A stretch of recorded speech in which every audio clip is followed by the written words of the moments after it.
When the millionaire returned home after a night out, he found the empty bedroom and the wardrobe ransacked. His wife, who for years had lived without receiving a simple "thank you," had left in the silence of dawn, taking their children with her. Upon reading the note left on the table and understanding what she truly meant, he felt his legs weaken. Sarah stood in the small upstairs bathroom, staring at the dark circles under her eyes. The overhead light was weak. She pressed her fingertips against her cheeks, feeling a dull ache in her temples. She adjusted the loose band around her dark hair and pulled it back into a messy bun. Her blouse looked faded. Her jeans were worn thin at the knees. The apartment was quiet. It was late, and Mark was not home. He had not bothered to call. She stepped into the bedroom and glanced at the large bed with expensive sheets. Everything looked neat, but it all felt empty. She ran her hand over the surface of the bedding. It felt cool against her palm. She looked at the heavy curtains. They kept the city lights out. The room smelled like cleaning spray. In the next room, Emma and Jacob slept. Emma was 8, Jacob 6. They had become distant, as if copying Mark's cold manner. Sarah thought of her mother, who had died years ago. Her mother had always told her to stand up for herself. Now there was no one to give advice. She felt alone in this place, surrounded by expensive furniture and silent walls. She opened the closet and saw Mark's suits lined up. Her own clothes were cheap, worn, and simple. She never asked for new things. Mark never thanked her for anything. He never said a kind word. He only said, "If you're not happy, there's the door." He never asked about her feelings. He never recognized her efforts. He acted as if she were just part of the scenery. Sarah reached up to a high shelf in the closet and found a stack of old papers. She pulled them down, flipping through them until she found a folded, yellowed document. It was the deed to her mother's old farm. She had almost forgotten it existed. She held it tightly. It was a small property in a rural area. She remembered it was far away. She did not know its condition, but it was hers. She stood still and listened to the low hum of the refrigerator. The apartment felt hollow. She would not cry again tonight. She had done enough of that. Now she would act. She would leave before morning, taking Emma and Jacob with her. Mark would be asleep somewhere else, or busy with whatever he did late at night. By the time he returned, she would be gone. She took a deep breath and walked to the children's room. She stood by Emma's bed, watching her daughter's dark hair spill over the pillow. Jacob slept on the lower bunk, curled in a small ball. Sarah placed a hand on his shoulder and whispered, "Jacob, wake up." He stirred and opened his eyes. "Mom," he asked, his voice heavy with sleep. "Get dressed," Sarah said softly. "We're leaving." Emma rubbed her eyes and sat up. "Where are we going?"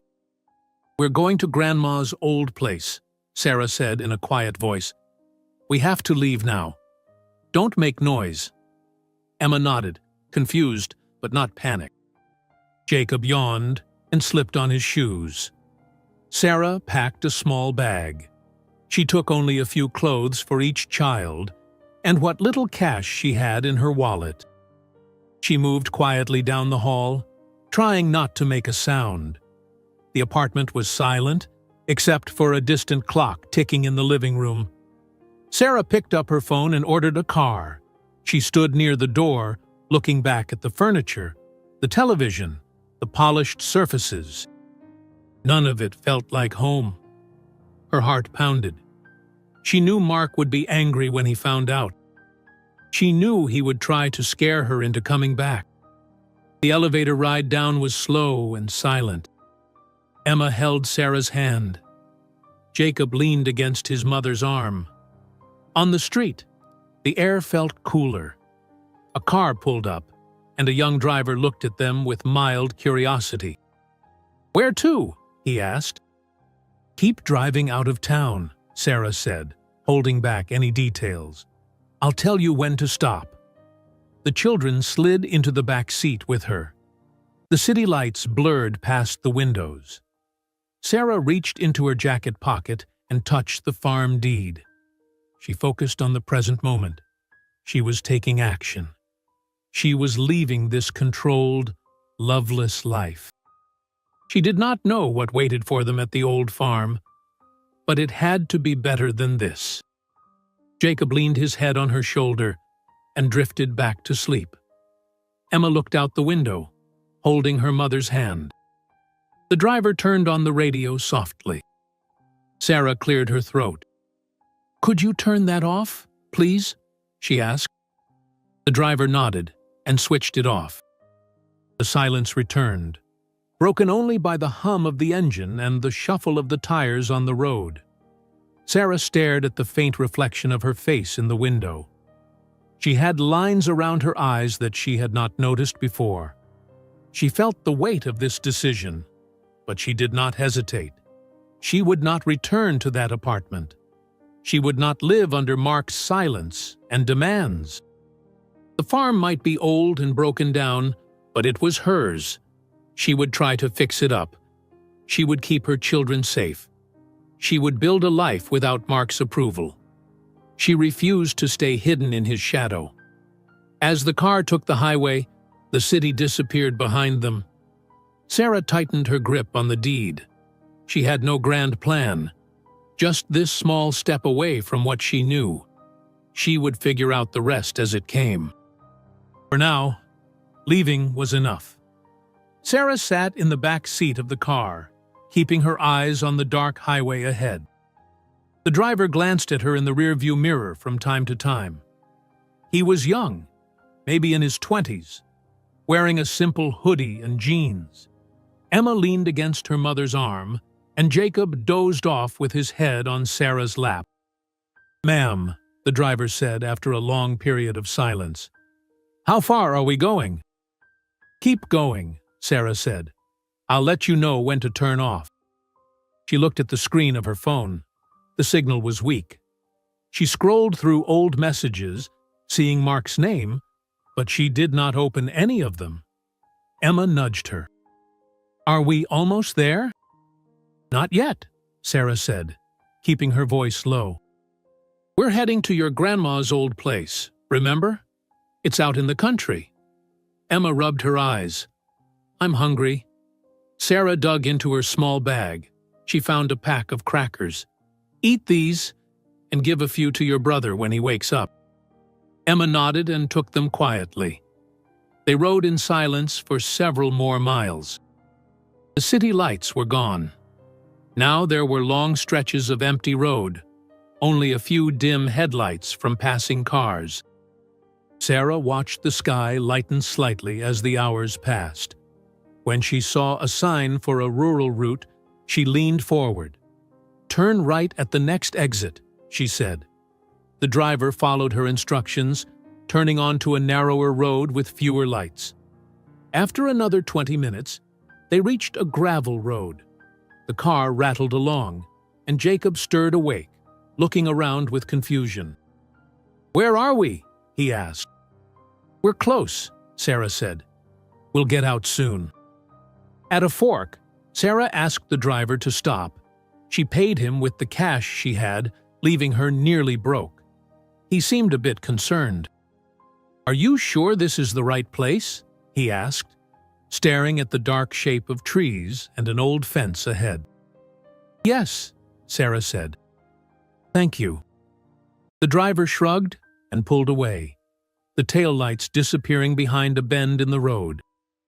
Now it was just Sarah, Emma, and Jacob standing on a muddy path. The air was damp and smelled of wet earth. Sarah gripped the bag and the folded deed, guiding the children forward. They walked along a faint path. The old farmhouse appeared as a dark outline against a sky that was just starting to lighten. The wooden walls looked worn, and the small porch sagged. Sarah felt her chest tighten. She tried the front door. It was stuck. She shoved it hard with her shoulder until it creaked open. Inside, it was musty and dusty. The floorboards creaked under their feet. Emma covered her nose with her sleeve. Jacob held Sarah's hand, his grip tight. Sarah pulled out her phone and used the screen's light to see. There was no furniture, just some shelves and a broken chair. She spoke quietly. "We can stay here for now." She guided the children to a corner of the room where they placed their small bags. Emma sat down, clutching the crackers. Jacob frowned. "There's no bed." "I know," Sarah said. "We'll have to sleep on the floor tonight. We'll figure it out later. It's safe here." Emma looked around. "It's cold." Sarah removed her jacket and wrapped it around Emma. "Try to rest." She crouched down and touched the floor. The wood felt damp. There were gaps in the walls where she could see faint light. She stood and walked through the small house, checking each room. A tiny kitchen area had an old sink, no running water, and some empty cabinets. A second room might have been a bedroom once, but it was bare now. She returned to where the children waited. Emma sat quietly, and Jacob stared at the floor. Outside, a few birds chirped. Sarah decided to open a window. It was stuck, too, but after some effort, she got it open a crack. Morning light leaked in, showing dust particles floating in the air. She saw weeds and tall grass outside. The place looked abandoned. Jacob tugged at her sleeve. "Mom, I'm really hungry." Sarah frowned. She had given Emma the last crackers. She had nothing else. She tried her phone again. No signal. They had enough water bottles in the bag for now, but food would be a problem. "We'll need to find a store," she said. "Or maybe a neighbor." Emma lifted her head. "Are there neighbors?" Sarah nodded, uncertain. "Yes, it might be a walk, but we'll see." She set her phone aside. "First, let's rest a bit." It was a long night. They settled on the floor. Emma yawned and closed her eyes, leaning against her brother. Jacob stayed awake, eyes wide, looking at the empty walls. "Mom," he whispered, "why did we leave?" Sarah spoke softly. "We needed to be somewhere safe, where we can decide what to do next." Jacob nodded, though he did not seem to understand. Sarah listened to the faint sounds outside. No cars, no city noise, just wind and a few birds. She felt a sharp hunger in her own stomach. She would have to figure out something soon. She remembered that Mark had access to all the accounts. He could cut off her funds easily. She would have to manage without money, at least for a while. She stood up again and walked to the door. She looked outside. The grass was wet with dew. There was a leaning fence, a few old tools rusting on the ground near a shed. The shed door was ajar. She stepped outside, careful not to slip on the wet boards of the porch. Inside the shed, she found a few broken tools, some old crates, and nothing useful. She returned to the house. Emma and Jacob were quiet. Emma had fallen asleep, and Jacob was resting his head on his sister's shoulder. Sarah crouched beside them. "Try to sleep," she said. "Later, we'll find food." He nodded, closing his eyes. Sarah wrapped her arms around herself and leaned against the wall. She had to be strong. She had done the right thing. She would not go back. She would not depend on Mark's moods. She would find a way here, starting from scratch if needed. She had no one to call for help right now. She could only rely on herself. The light grew stronger as the morning advanced. She listened to the children's steady breathing. Soon, she would have to start exploring the area, look for a neighbor or a store. But first, let them rest. Let them recover. She needed a moment to think. She closed her eyes, just for a moment, listening to her own heartbeat slow down. She had made it this far. She could keep going. Sarah woke as the light grew brighter. She stretched her stiff limbs and stood up slowly. Emma and Jacob slept curled up, jackets pulled tight around them. The farmhouse walls looked rough in the daylight, with peeling paint and exposed beams. There was no furniture, no blankets, no stove. She brushed dust off her jeans and opened the door again. Outside, the grass was tall and uneven. She saw no signs of nearby homes. The sky was pale and clear. She stepped off the porch, feeling the muddy ground sink under her shoes. She walked around the side of the house. There was an old water pump. She tried the handle. It squeaked, but no water came. She let go and wiped her hands on her shirt. She looked at the fields. They were overgrown with weeds, almost no sign of crops, just emptiness and silence. She returned to the farmhouse and gently shook Emma's shoulder. "Wake up," she said. "We need to find some food." Emma blinked, rubbing her eyes. Jacob groaned and sat up, looking disoriented. "I'm hungry," he said. Sarah nodded. "Let's try to find a neighbor. Maybe someone can help us." They stepped outside, walking slowly along a narrow path that ran behind the farmhouse. They passed an old fence that leaned sideways and some rotting planks scattered on the ground. Jacob looked worried. Emma looked tired. Sarah said nothing about their old life or Mark. She focused on the moment. They walked for several minutes before spotting a dirt road. Sarah turned onto it, hoping it would lead somewhere. After a short while, she noticed a shape ahead, a small house or barn. As they got closer, she saw a gray pickup truck parked beside a wooden shed. A man stood there, stacking some crates. Sarah approached with caution, her hands visible at her sides. The man turned and saw them. He looked about 50, with a worn cap and a jacket. He lowered the crate and studied their faces. "Morning," he said, his voice quiet. "Hi," Sarah said.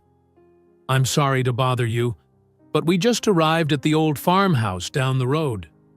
We have no food, and we're low on everything." She hesitated. "Do you know where I can buy something?" The man frowned. "That place has been empty for a long time." He looked at the children. "You own it." Sarah nodded. "It was my mother's. I just got here. We left the city, and we don't have resources right now." She cleared her throat. "I can pay later, or work something out. I just need some basics. My kids are hungry." He looked at Emma and Jacob, who stood silently behind Sarah. He seemed unsure. After a moment, he reached into the back of the truck and took out a small bag. "I don't have much," he said, "but here's some bread and a carton of milk. It's not fresh milk, but it's something." Sarah took the bag. "Thank you," she said. "This means a lot. I'll pay you back." He shrugged. "Name's Hank. I live here. If you need something, ask. But I can't give you credit at the store if that's what you're after. Folks around here don't trust strangers much." Sarah nodded. "I understand. I just appreciate the help. I'm Sarah. These are my kids, Emma and Jacob." Hank gave a small nod to the children. Emma clutched Sarah's arm. Jacob looked at the milk and bread. Sarah could see relief in his eyes. Hank stepped back to his truck. looking a bit awkward. "That house needs work," he said, almost as an afterthought. "If you want advice, I can help you understand the soil or how to fix things. But I can't carry you. You'll have to work hard." "I will," Sarah said firmly. Hank picked up another crate and walked toward his shed. Sarah turned to leave. Emma and Jacob followed. When they were back on the dirt road, Emma whispered, "Is that man nice?" "He gave us bread and milk," Sarah said. "That's something." She opened the bag and handed them some bread. They ate as they walked, chewing quietly. The bread was plain and dry, but it tasted good to them. The milk was shelf-stable, so Sarah saved it for later. Back at the farmhouse, they sat on the porch steps, eating bread and looking at the fields. Sarah wondered how they could survive here. Without money, it would be hard. Mark would have frozen their accounts by now. She would have to find a way to get supplies. Maybe she could trade something. But what? Emma frowned. "Mom, are we staying here?" "Yes," Sarah said. "We'll fix it up. We'll figure things out." Jacob pointed at the fields. "What can we grow?" Sarah did not know. She had never farmed. She knew nothing about seeds or soil. But she could learn. Hank had mentioned advice. Maybe he would teach her how to plant something. She would have to swallow her pride and ask. They finished the bread. Emma brushed crumbs off her lap. "When will Dad come?" she asked quietly. Sarah's jaw tightened. "He won't," she said simply. "Not now." She did not explain the details. She didn't want to think about Mark's possible reaction. She just wanted to keep the children safe and stable. Jacob stood up. "I'm still hungry." Sarah reached into the bag and gave him more bread. "We have to save some for later," she said. He nodded, chewing slowly. Emma leaned her head on Sarah's shoulder. She looked tired and worried. Sarah stood and walked around the side of the house again, checking for anything useful. Nothing. Just rot and weeds.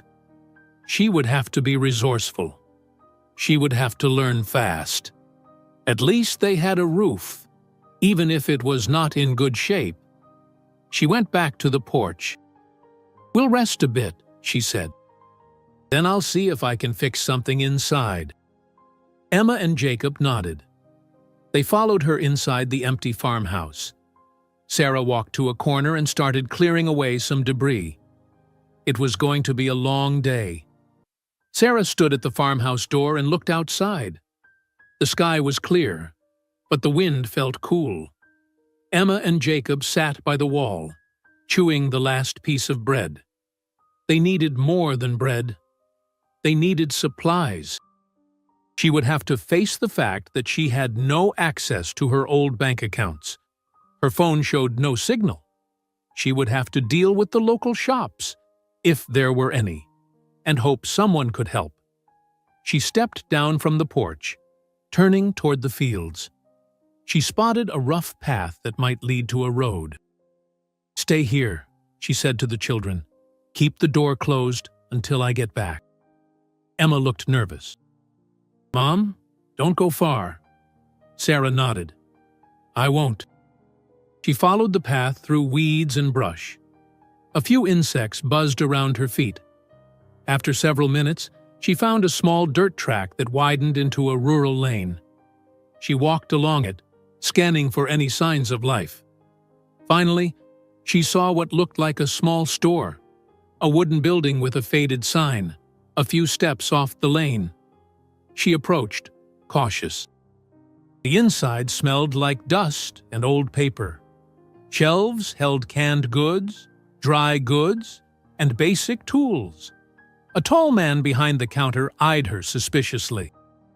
"Need something?" he asked. Sarah stepped closer.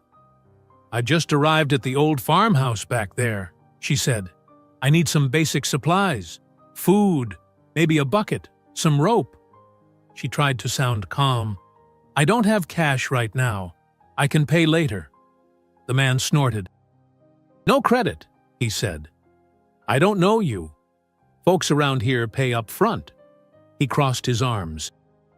"If you're from that old place, you must know it's been empty for years. How do I know you'll pay?" Sarah swallowed hard.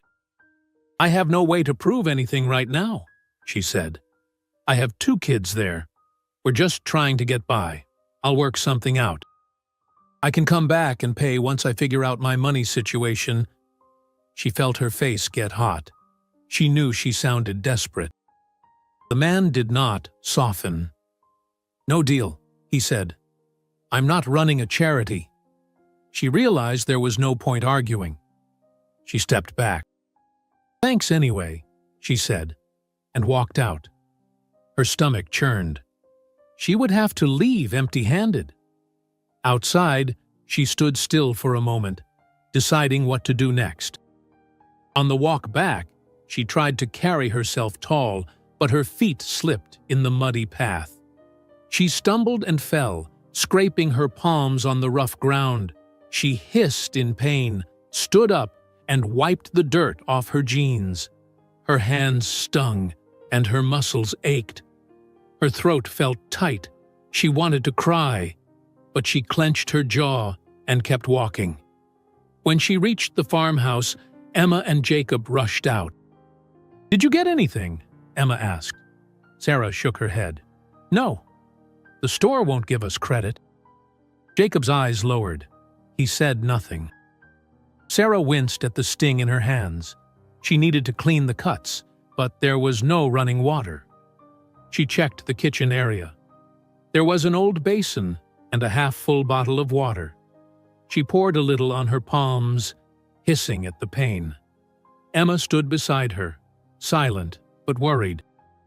A soft knock at the door startled them. Sarah turned and opened it carefully. Hank stood there, holding a small cloth bag. He looked at her bandaged palms, which she had wrapped in a piece of her shirt. "You okay?" he asked. "I'm fine," Sarah said. "Just slipped." Hank stepped forward and placed the bag on the floor.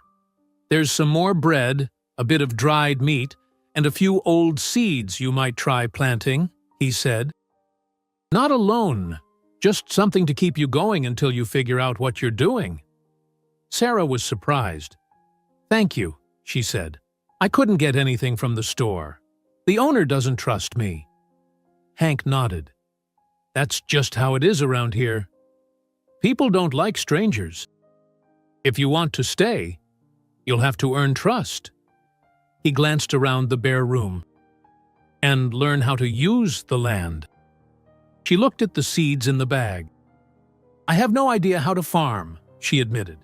"But I'll try." Hank pointed outside. "The soil's not great, but you can make it work if you clean it up and plant something simple first. Beans, maybe." He shifted his weight. "I can show you how to dig a small plot. It's no big job, but you need to start somewhere." Sarah felt grateful for his help. "I want to try. I can't keep hoping someone will hand me what I need." Hank nodded. "I have to get back. If you need to know something, just ask." He walked off, leaving Sarah, Emma, and Jacob staring at his back as he crossed the yard. Inside, Sarah opened the bag. She handed some dried meat to the kids. They ate slowly. She took a small piece herself. The taste was salty, but filling. She set the seeds aside for later. She looked at the children. "We have to learn how to grow our own food," she said. "We can't count on stores or handouts." Emma frowned. "But we don't know how." Sarah shrugged. "Then we learn. Let's rest a bit, and then I'll try to clear some space outside." Her hands hurt, but she would manage. Later, she went outside and examined the ground near the porch. With a broken piece of wood, she tried to turn the soil. It was hard and full of weeds. She knelt and pulled at them, making a small pile. Emma and Jacob stood nearby, unsure if they should help. Sarah nodded at them. "Pick up some sticks and clear them away," she said. "We need a space to plant." They worked slowly, making only a small patch of cleared ground by the time the sun lowered. Sarah's knees hurt, and her hands throbbed. Still, she had done something. She had started. She looked at the farmhouse. It was old and worn, but at least it was theirs to shape. She had no idea what Mark would do next. He might send threats. He might try to force her back. But for now, she had some bread, some seeds, and a neighbor who gave her a chance. That was enough for one day. Sarah woke at dawn, her back and arms sore. Emma and Jacob were still asleep, huddled against the wall. She stepped outside quietly. The morning air was cold. She looked at the small patch of cleared soil. It was uneven, but it was a start. She touched the bandages around her palms, feeling the dull pain. Hank approached from the lane, carrying a small bucket of water. He set it down near the porch. "Use this to dampen the soil," he said. "Not too much, just enough to help those seeds sprout." He sounded tired, but calm. "Thank you," Sarah said. She opened the cloth bag with seeds. "I have these." "Are they still good?" Hank examined them. "They should be. Plant them in a shallow trench. Keep the rows straight. Don't crowd them." Emma and Jacob came outside, rubbing their eyes. Jacob looked at Hank, unsure if he should speak. Emma stepped forward. "Can we help?" Hank nodded. "Sure. You can pick out stones and toss them aside."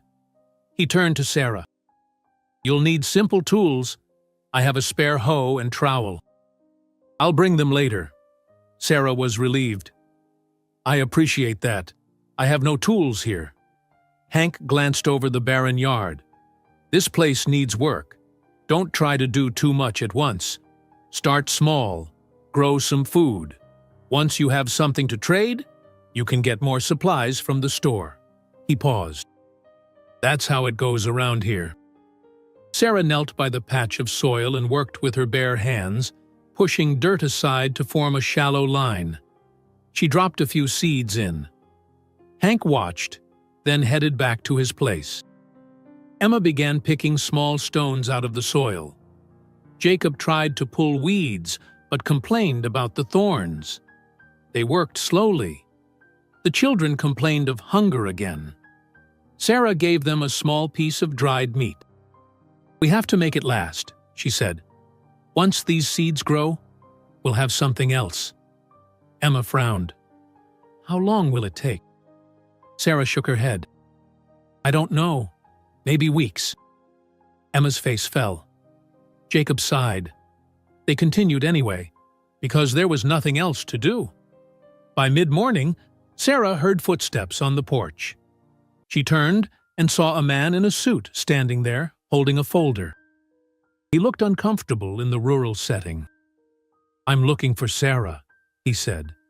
Sarah stood, dusting off her hands. "That's me." Her heart sank. She guessed who sent this man. He stepped forward. "I'm representing Mark. He wants you to return home. He wants the children back in the city." The man cleared his throat. "I have documents here.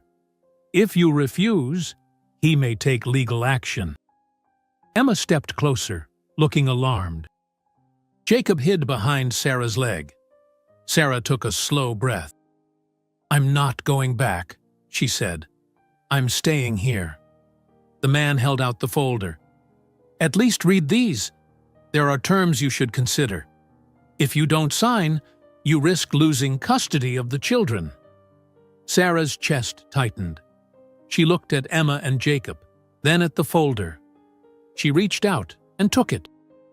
"I'll read it," she said, keeping her voice steady. "You can go now." The man blinked, surprised by her calm tone. "You should think carefully," he said. "Mark has resources. He's willing to fight." Sarah clenched her jaw. "I said I'll read it." That's all for now." She waited. The man nodded and left, walking back down the lane. Emma tugged Sarah's shirt. "Mom, what does he mean?" Sarah looked at her daughter. "He's threatening to make us go back. But I won't sign anything yet." She took the folder inside the farmhouse. The children followed, worried. Inside, Sarah opened the folder. The pages were full of legal terms. She could hardly understand them. She saw demands that she return to the city, that she live under certain conditions, and that she allow Mark control over their finances. It was all one-sided. Emma and Jacob sat on the floor, waiting. Sarah placed the papers down. "I need help understanding these," she said. She remembered Hank mentioning the possibility of finding a local lawyer. But how would she pay a lawyer? She had no money, only a few seeds and some dried food. Still, she had to try. Jacob looked at the papers. He could not read them, but he sensed the tension. "Are we leaving?" he asked, voice shaking. Sarah shook her head. "No. We stay here." She went back outside and saw Hank by his fence. She called out, "Hank, do you know anyone who can help me with legal papers? I can't pay cash, but I can trade work or something." Hank walked closer, resting his elbows on the fence. "There's a small law office in town. They're not fancy. Maybe they'll take some goods in exchange. But you need something to trade." Sarah nodded. "I'll grow something. Vegetables, maybe. When I have enough, I'll go there." Hank eyed the papers in her hand. "Don't let him scare you," he said quietly. "He's testing you." Sarah exhaled. "I know. I just need time." She looked at the rough patch of ground with newly planted seeds. Time was what she needed. Time to grow food. Time to find a lawyer. Time to prove she could stand on her own. She spent the rest of the day working the soil, with Emma and Jacob helping as best they could. The children complained less now that they understood the urgency. Sarah's hands still hurt, but the pain mattered less. She had a job to do. When dusk approached, they returned inside. They shared another small piece of dried meat. Sarah saved the last crumb of bread. "Tomorrow, I'll try to clear more ground," she said. "Then we might have something to trade soon." The children nodded quietly. Outside, the sky darkened. Sarah arranged the documents in a neat stack and placed them on a bare shelf. She refused to panic. She had something Mark never thought she had: determination. She would not give in so easily. Emma and Jacob lay down, using their jackets as pillows. Sarah stood guard by the doorway, listening to the quiet night. She had a lot of work ahead. The seeds were in the ground. Now she had to wait, hope they sprouted, and prepare for whatever came next.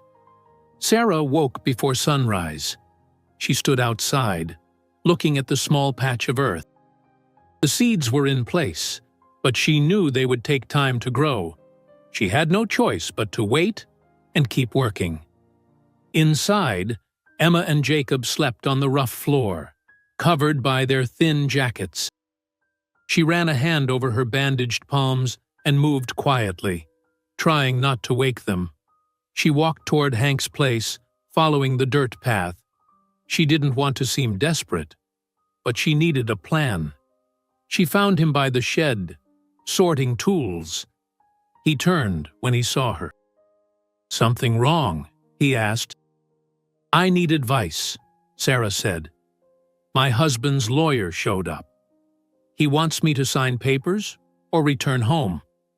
I need time. If I can get some produce, maybe I can trade for legal help." Hank nodded, setting down a spade. "You need tools to speed this up." He walked into his shed and returned with a battered hoe and a small trowel. "Use these. Clear more ground. The more you plant, the more you'll have to trade." Sarah took them. "I don't know what's fair to give you in return. I have nothing now." Hank shrugged. "We'll figure it out later. Just get started." She returned to the farmhouse. Emma and Jacob were awake, chewing the last piece of dried meat. She handed them the hoe. "Emma, you can try using this to break the soil. Jacoby, pull weeds and pick out stones." They nodded without complaining. They seemed to understand there was no room for arguing. They worked in silence. Sarah paced the small plot, planning how to lay out more rows. Her hands shook a bit from hunger. She told the children to save the remaining bits of food for later. Nothing could be wasted. Around midday, she heard a truck approaching. She froze, expecting another lawyer or some stranger. It was Hank again. He hopped out and approached the porch, holding a small packet of seeds and a jug of water. "Here," he said, "cabbage seeds, not fancy, but easy to grow. And more water to help with the soil." Sarah's throat tightened. "Thank you," she said. "I'll remember this." Hank nodded and left, saying nothing more. With the new seeds, Sarah dug shallow lines in the soil and placed them carefully. Emma patted the dirt down with her hands. Jacob ran back and forth, picking up rocks. The work was slow, but steady. Later, she stepped inside to rest. The children followed, their faces smudged with dirt. Sarah spread the remaining dried meat into tiny portions. They each ate their share. Emma looked at her mother and asked, "When will we have real food?" "When the seeds grow," Sarah said. "We have to be patient." Jacob frowned, but said nothing. In the late afternoon, a stranger arrived at the farmhouse door, a messenger sent by Mark's lawyer. The man held a stack of new documents. He pushed them toward Sarah. "Your husband wants an answer," he said. "He will not wait forever." Sarah did not move. "I'm not signing," she said. The messenger narrowed his eyes. "You're making it harder on yourself. Without money, how will you survive here?" Sarah stepped forward. "We have what we need," she said, not sure if it was true. She took the documents and placed them on a shelf inside. "Tell him I'm not coming back," she added. The man shrugged and left. Emma and Jacob were silent, watching from behind their mother. Sarah could feel their fear. She kneeled down, looking them in the eye. "No one is taking you away," she said. "We stay together. I won't let him decide for us." They nodded, trusting her words even if they sounded uncertain. As dusk approached, Sarah looked at the fields. She had 2 small plots now, seeded and watered. It was not much, but it was something. She wiped sweat from her forehead. Her stomach growled. She decided to see if Hank would accept a small deal. Maybe she could promise a share of future crops in exchange for a meeting with a lawyer. She told Emma and Jacob to wait inside. She walked over to Hank's place. He was out by his fence, smoking quietly. She approached, careful and direct.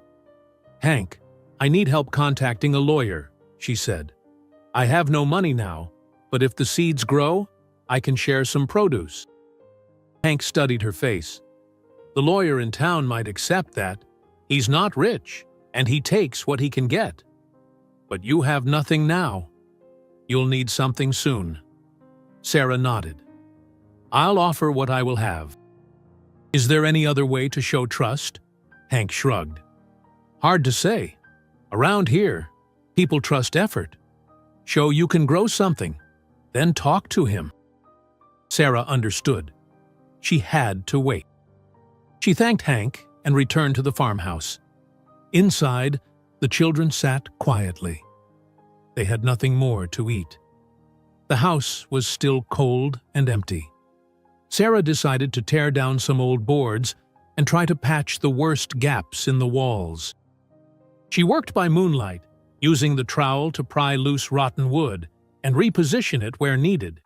It was not pretty, but it blocked some drafts. Later, Emma asked, "Mom, when will Dad stop sending those men here?" Sarah sighed. "When he sees we won't give in. He's testing us. He thinks we'll fail." Jacob looked confused. "Will we fail?" Sarah reached out and patted his shoulder. "No," she said. "We'll find a way.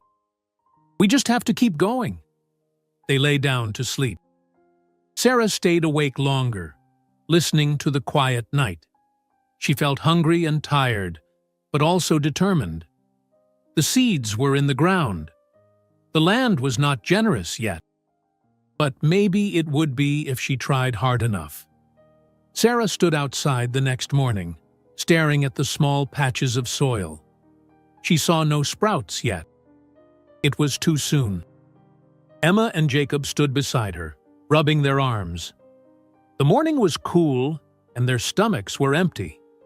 Sarah checked their water supply, almost gone. She would have to ask Hank for more, or find a way to carry some from a stream if there was one nearby. She picked up the hoe and started working the soil again, trying to clear more ground. Emma and Jacob helped without complaint. They understood that food wouldn't appear overnight. The mood was tense and quiet. They had nothing left to eat. Hank arrived after a while, holding a small container of water. He set it down near the patch. "Use it wisely," he said. "No rain in the forecast." Sarah nodded. "I appreciate it," she said, kneeling down to pour a bit of water into the dry soil. She held back her hunger pains, not wanting to show weakness. Hank leaned on the fence. "Folks in town are talking about you," he said. "Your husband's men keep asking around, saying you're unstable. They claim you can't handle the kids alone." He paused. "Some believe them, others don't care. But the lawyer you want to see won't risk much without payment." Sarah forced a steady breath. "I know," she said. "I just need to show I can produce something worth trading." She glanced at the soil. "I need time." Hank studied her face. "I brought a bit more dried food," he said, pulling a small bundle from his pocket. "Not much, but enough to keep you going another day or two." He tossed it toward her. She caught it with both hands. "Pay me back later," he said, and turned, walking away before she could thank him again. Inside the farmhouse, Sarah shared the dried food equally with Emma and Jacob. It was a tiny portion, but it calmed their hunger a little. She forced herself to eat only a small bite, saving the rest for them. "We have to make this last," she said quietly. Emma chewed slowly, her eyes fixed on the rough floor. Jacob swallowed hard, then looked at his mother. "When the plants grow, can we really trade them?" he asked. Sarah nodded. "Yes," she said. "We'll have something to bring to the lawyer. We'll get advice and push back against your father's demands." She kept her tone even. A few hours later, another messenger arrived. This one carried a letter. He tossed it onto the porch and left without a word. Sarah picked it up and opened it inside. It was full of threats and legal jargon, warning her that time was running out. Mark demanded her return, demanded control, threatened her with custody battles. Emma peeked over her shoulder, reading a few words. "Mom?" she asked, sounding scared. Sarah folded the letter. "It's nothing new," she said. "Just the same threats." She placed the letter on the shelf with the others, all unsigned and ignored. In the afternoon, Sarah tried to patch the roof with scraps of wood and an old tarp she found in the shed. It was clumsy work, but it would keep the rain out if it ever rained. She climbed onto a rickety stool, hammering nails she salvaged from the rotting boards. Emma held the stool steady, and Jacob picked up fallen nails. They worked until sunset, their stomachs growling again. Sarah opened the last bit of dried food and gave half to the kids. She chewed the rest slowly. "Tomorrow, I'll check the fields, first thing," she said. "We have to trust the seeds." That night, she wondered if Mark would send more men. She wondered if he would show up himself. She stayed awake long after Emma and Jacob fell asleep, listening to the night sounds. She heard distant barking and the rustle of wind in the weeds. Before dawn, Sarah rose. She stepped outside and knelt by the patches. She ran her fingers over the loose soil, feeling for any sign of growth. Nothing yet. She stood up and looked around, noticing Hank's truck lights far off in the distance. He was probably up early, tending to his own fields. She realized everyone around here worked hard just to survive. A faint light appeared in the east. She decided to dig a bit more, expand the patch. If she could plant more seeds, maybe something would grow sooner. She took the hoe and pushed through the soil. Her arms ached, her palms stung, but she didn't stop. Emma and Jacob joined her quietly, as if this was now their normal routine. They worked side by side, trying to create a future they could control. No one complained about the lack of food, though their faces showed it all.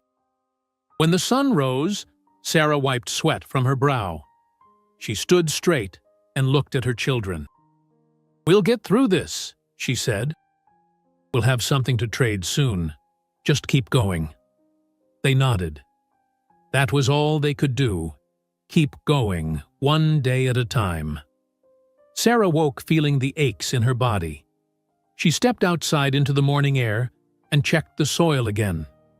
A few tiny green sprouts poked through the dirt.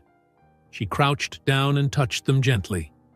They were small, but they were a start. She called Emma and Jacob over. They gathered around, staring at the delicate plants. Emma asked, "Can we eat them now?" Sarah shook her head. "No, we have to let them grow. We need more than this." Jacob nodded, though he looked disappointed. Sarah stood up and wiped her dirty palms on her pants. She saw Hank's truck parked near his place. She decided it was time to ask him about the lawyer again, now that something was finally growing. She told the children to wait at the farmhouse. "Don't open the door if anyone comes," she said. They nodded, serious and obedient. Sarah walked along the dirt path, passing tall weeds and uneven ground. At Hank's place, she found him fixing a fence post. "Morning," Sarah said. "The seeds sprouted. It's not much, but it's proof I can grow something." Hank studied her face. "Good," he said. "It's a start. You'll need more before you can trade." He glanced at her worn clothes and the dirt under her nails. "But maybe the lawyer will at least talk to you if I vouch that you're working hard." Sarah felt relief. "That would help. I don't need much. Just someone to look at these documents and give me advice." Hank pulled off his gloves. "He's in town. You can't go empty-handed. Bring a few of those sprouts. Show you're doing something." "I'll tell him you're not just looking for handouts." Sarah nodded. "Thank you. I'll bring some sprouts and maybe a bit of water in a jug. It's not much, but it shows I'm trying." Hank shrugged. "It might be enough for him to meet with you. No promises." He put his gloves back on and returned to his fence. Sarah hurried back to the farmhouse. She found Emma and Jacob sitting by the door, watching the sprouts from a distance. She took a small container and gently scooped up a few of the stronger sprouts with some loose soil. She placed them in the container and wrapped it in a damp cloth. It looked humble, but it was all she had. "Stay here," she said to the children. "I'll go to town and talk to a lawyer. If anyone comes, remember what I said. Don't open the door. Hank might check on you, and that's okay. But no one else." Emma nodded. "Be careful." Jacob said nothing, just stared at his mother with large eyes. Sarah walked along the lane, heading toward town. The walk was long, and she felt every step in her sore legs. She passed the small store where she'd been refused credit before. The owner watched her from the window but said nothing this time. A few blocks down, she found a small sign. Johnson and Price, attorneys. The office was a cramped building with peeling paint. Inside, it smelled of old paper. A man in a cheap shirt and wrinkled tie looked up from his desk. "Yes?" he asked, raising an eyebrow. "My name is Sarah," she said. "I'm staying at the old farmhouse outside town. I need legal advice. I can't pay money yet, but I have some sprouts. I'm growing crops. Hank will vouch for me. I'll pay in produce once I have enough to sell." The lawyer, who wore a name tag that read Price, leaned forward. "You came all the way here with a box of sprouts." Sarah placed the container on his desk. "It's all I have," she said. "I'm trying to stand on my own. My husband is threatening to take my kids. I need to know what I can do." Price sighed, rubbing his eyes. "Your husband's been talking to people. He's got money and lawyers who come from the city." He tapped the sprouts with a finger. "You got a long road ahead." Sarah nodded. "I know. I just need to understand my options. I need to know if I can stop him from forcing me back." Price opened a drawer and pulled out a notepad. "All right," he said. "I'll look at your documents, but you have to bring me more than sprouts next time. Something I can actually use or trade. Understood?" "Understood," Sarah said. She held out the folded documents she'd been collecting. Price skimmed them, flipping pages and muttering to himself. After a few minutes, he looked up. "He's trying to scare you. He might not win so easily, but you have to respond. You can't just ignore these." "I don't have the means to file a response yet," Sarah said. "Tell me what I need, and I'll figure it out." Price took a pen and scribbled some notes on a slip of paper. "Write a letter stating your intentions to maintain custody, your efforts to provide for the kids, and that you refuse to sign an unfair agreement. I'll show you how to phrase it. If we send something back, we buy time." Sarah breathed out slowly. "Time is what I need," she said. Price nodded. He showed her how to write a simple letter, giving clear statements. It took half an hour, and by the end, Sarah had a paper in hand, ready to deliver. "I'll keep your sprouts," Price said. "They're a token. Bring me something else next time. Eggs, vegetables, anything I can eat or trade. You do that. I'll keep helping." Sarah thanked him and left. Outside, the late morning sun felt warm. She held the letter tight. Now she had a plan. She headed back toward the farmhouse, passing the store again. This time, the owner just nodded at her. No smile, but no scowl either. At the farmhouse, Emma and Jacob ran to her, asking what happened. She showed them the letter. "I have something to send back to your father's lawyer," she said. "It tells him we're not giving in." Emma looked at the empty container. "You gave him the sprouts." Sarah nodded. "He accepted them as a sign I'm working. That means we have a chance." Jacob looked at the small patch of soil outside. "Will we have more food soon?" Sarah knelt down, meeting their eyes. "We're making progress," she said. "We just have to keep working hard." She stood and looked at the fields. Tiny sprouts, a tiny letter, tiny steps. But it was enough to keep going. Sarah woke early on the day she planned to send the response letter back to Mark's lawyer. She stood at the edge of the field, checking the small plants that had emerged. Some seedlings showed tiny leaves. The soil looked a bit drier now. She would need more water soon. But at least something was growing. Emma and Jacob emerged from the farmhouse. They asked nothing about breakfast because there was nothing left. Sarah promised them that soon there would be more growth and, eventually, something to eat and trade. The children nodded, trust still in their eyes. Hank arrived carrying a small bucket of water. He set it down and stepped back. "You sending that letter today?" he asked. Sarah nodded, holding the folded paper she had prepared with the lawyer's help. "Yes," she said. "I'll hand it to the messenger if he shows up, or take it into town myself. This will at least show Mark I'm serious." Hank leaned on his fence. "People in town heard you met with the lawyer. Means you're trying. You keep showing effort. You might get some credit at the store someday.